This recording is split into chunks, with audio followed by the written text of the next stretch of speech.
Yes, I am Dennis Soriano, founder of Bentisilog. And this is my daughter. So I am Aiza Valencia, franchising and the operations of Bentisilog.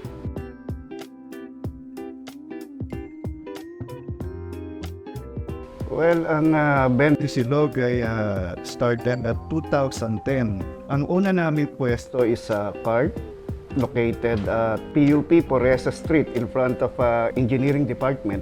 Bentisilog is serving 20 pesos, pero we have only 3 items for the 20 pesos. One, we have the longganisa, we have the ham and burger, all served with rice, egg, and soup.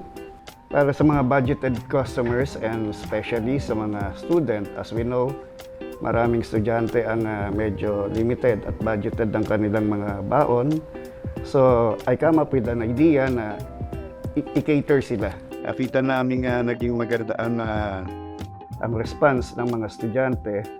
So, we decided na mag-put up ng aming first dine-in restaurant na Bentisilog. We are located in Mandaluyong, Boni. Nakita namin na good yung idea, malakas siya.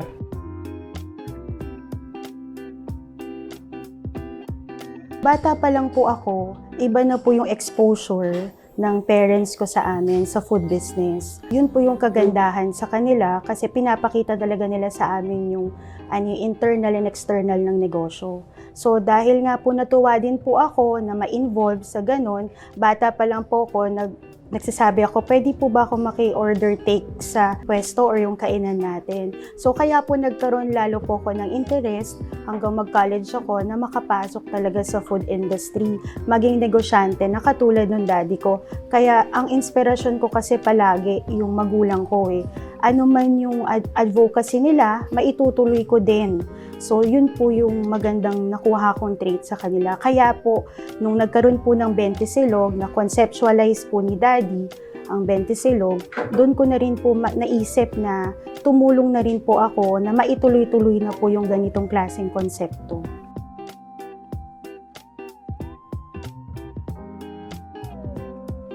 Pagkatapos po na mailipat po ang store from PUP, nailipat po siya sa Mandaluyong, doon po lalo nagkaroon ng full capacity na isang kiosk na punta po sa dine-in store.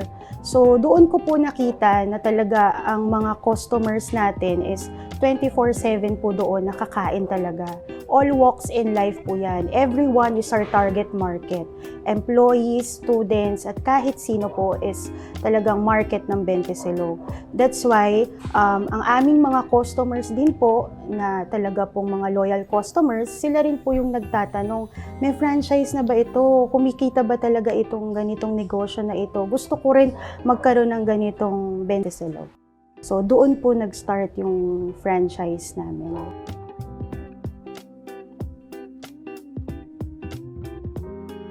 Una po, hindi din po talaga ako ganun ka-experience sa franchising. So, nagkaroon talaga po ako ng research paano po ipa-franchise ang aming negosyo. Yung ganitong konsepto. Especially po, ito ay isang tapsilogan. So, para po mailagay ko siya sa franchise, kailangan po magkaroon po ng twist ng isang tapsilogan. At yun po ang nangyari sa Bentisilog. Dahil wala pa po nag-o-offer na tapsilugan or silog meals na nagsisimula sa 29 pesos at wala pang nakakapagbigay ng wide variety of meals na katulad ng Bentisilog na more than 20 varieties.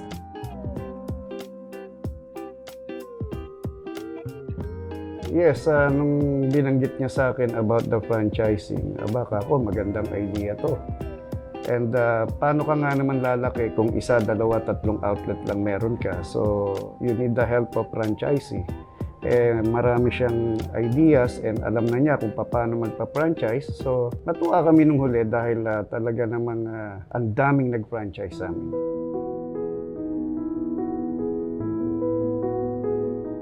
Bago pa po naman ng pandemic, so we have a lot of franchisees na rin nationwide. Yun nga lang po, lahat po talaga tayo nagkaroon ng, meron na rock bottom, Ganon din naman po ang nangyari sa amin sa 20 Silog. So, before 2020, 2019 talaga namin, yung business goal talaga namin is maparami talaga sana ang 20 Silog. Sadly, because of pandemic, kailangan po muna namin mag-pause. And kung lahat po tayo nagkaroon ng bad impact sa pandemic na ito, ganon din po yung family namin because of a loss of a loved one, which is my husband po. So ito po ang nakita ko sa pandemic is paano ulit magsimula. Ano ang gagawin mo after loss? Paano mo ulit masisimulan ayusin yung negosyo dahil marami rin po kaming mga stores na kailangan po munang magsarado dahil nasa tabi po sila ng mga eskwelahan, nasa loob at nasa labas ng eskwelahan. So para rin po sa safetyness ng aming mga franchises, kailangan po namin sila i-priority nung time na yon at kailangan namin mag-close down. Meaning pa rin po, ito po ang aming goal, itong pandemic time pa rin, mabalikan ko ulit namin yung aming mga naiwanan nitong pandemic na ito.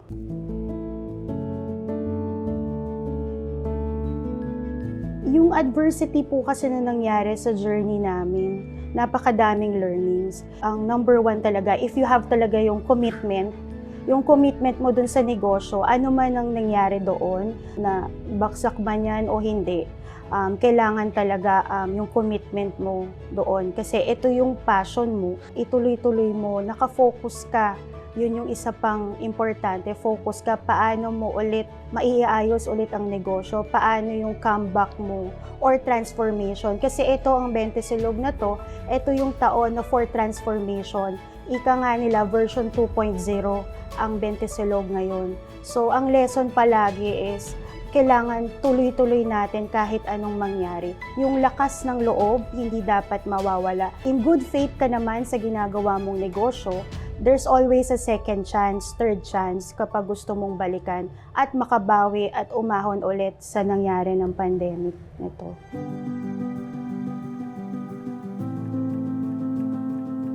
Ngayon po, dahil po sa ating comeback, is magkaroon talaga ng 1,000 to 1,500 outlets nationwide. Yun po talaga yung pinakamalaking plano namin. Makahikayat po ng mga franchisees, mga partners po na talagang magtitiwala sa konseptong ito.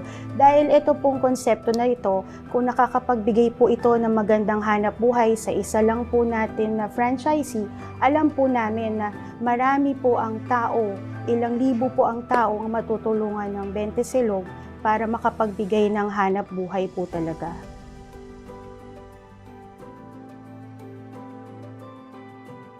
To serve value for money for every Filipinos po eh. Hindi lang po kasi ito pang negosyo. It is also a ministry na nakakapakain tayo talaga ng kahit sino talaga na makakatulong sa pagbabudget o yung sa petsa de peligro lalo po. Yung mga bago pa po ang sweldo. Ito po kasi ang kagandahan sa 20 Silog. Dahil profitable kasi very affordable ang meals na ito. Wala na yata sir mura eh. Kung sa iba, may buy one take one, may mga promos, merong mga unlimited, pero sa 20 Silog, forever din yung merong 20 to 29 pesos. So, kung sa kanila paminsan nagkaka-promo, sa amin araw-araw may promo.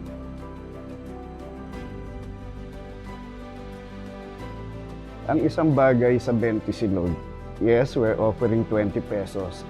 Sa ngayon, nakikita ko, maraming store ang gumagaya, no? At they offer lower prices pa. Pero the point is, we in 20 Silog, we make it a point, maganda ang aming store, malinis. Hindi siya pipitsugin na pagkakaakala mo, ay 20 lang yan. We're proud to say na maganda at malinis ang aming store.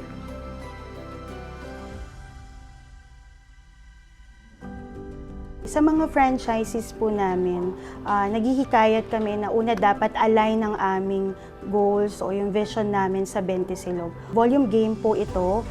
Una naiintindihan at alam talaga nila yung negosyong ganito ang pinapasok nila. Pangalawa, yung handa rin po sila sa aming plano na sana magkaroon kami ng bawat barangay, magkaroon ng 20 Silog bawat barangay.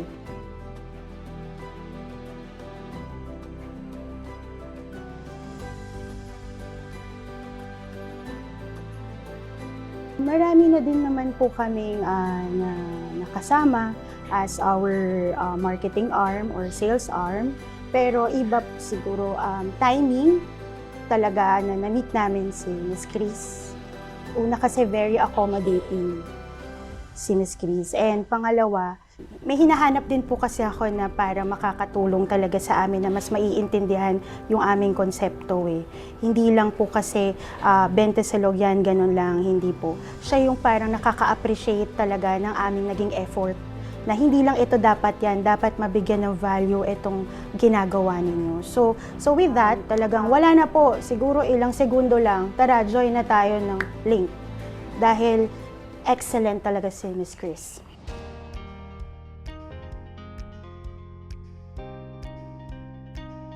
Ang first encounter ko po sa BFIX, unaan dami ko pong question sa mind ko.